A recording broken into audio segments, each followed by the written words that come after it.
This is Eric Dell, and this is for Automatic Merchandiser and the questions that we're going to do for our first video. And the first question was, what are the most important or prominent legislative issues that vending operators are facing now? Well, as we look at 2014 and start off the advocacy year within government affairs at NAMA, there are many important issues that we're facing. Many at the federal level, many at the state level, and many at the local level.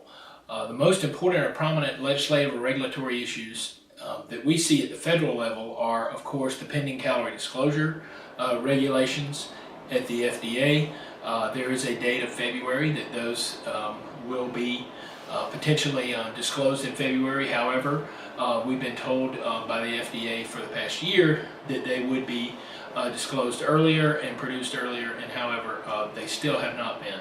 It's important for members to remember that there is no mandated deadline on the FDA to ever disclose these regulations. However, we do expect that they will be out, and we will be providing you information on those in February if the time frame still stands that the FDA has proposed for releasing those regulations.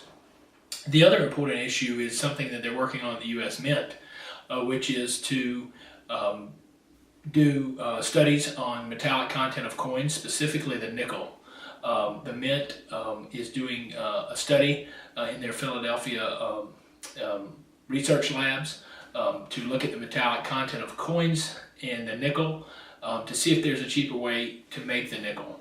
NAMA in the past, over the past years, was very effective in the legislative process, and there is language in the bill that mandates that the Mint consider the impact on the vending industry when making changes, any changes and recommendations to the Congress.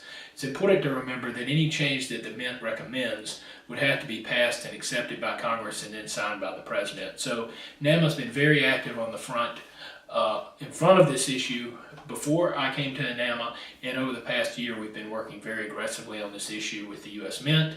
In fact, our public policy conference had many of our board members and our NAMA leadership meet with the Mint to express concerns of any potential cost being between $100 and $500 for any sort of upgrade or replacement of a coin accepting machine on the vending machine. So it could have a huge impact financially on the industry, and we're letting the Mint know that.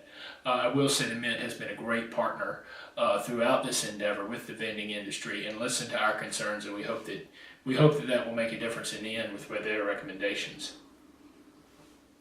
The question of how can operators voice their opinions? Excuse me. The way that operators can be involved, the way that the vending industry can be involved, is to go to namavoice.org. Update yourself on what government affairs is doing for you and for the industry. That's the first place to start. Second place is have a legislator, have a local elected official, have a statewide elected official, have a congressperson or a member of the U.S. Senate come and tour your business. We're happy to set those meetings up and set those tours up through our Government Affairs office. So you could contact anyone on our Government Affairs team, Sandy Larson in the West, Cherie Edwards in the South, or myself in the D.C. area, to set up a tour with your elected officials. We're happy to help with that. It helps them to understand the industry and to come to your location and see it firsthand and see the importance of what we're providing for America and the jobs that we're providing for the country. You can also provide letters and provide emails to your elected officials. We have action alerts at local and state levels and at the federal level as well. So we'll be forwarding those out throughout the year. One of our goals is to increase those action alerts and get members more involved in the grassroots advocacy part of what we're doing at the local, state, and federal level, at all levels. State-specific issues that you may be interested in. Last year we had a big win in Mississippi with legislation that passed to restrict the government from regulating the industry as it relates to labeling requirements. In the Mississippi legislature that passed, and it was signed into law. We're also working on legislation in Ohio as it relates, Ohio is not. We'll start again. We're also working on legislation in Kentucky as it relates to taxes and how items are taxed in vending machines versus in other channels, such as convenience stores, grocery stores. There are some different taxation levels there, and we're working on that. We're having a bill introduced. It was introduced last year. We're going to have it reintroduced this year.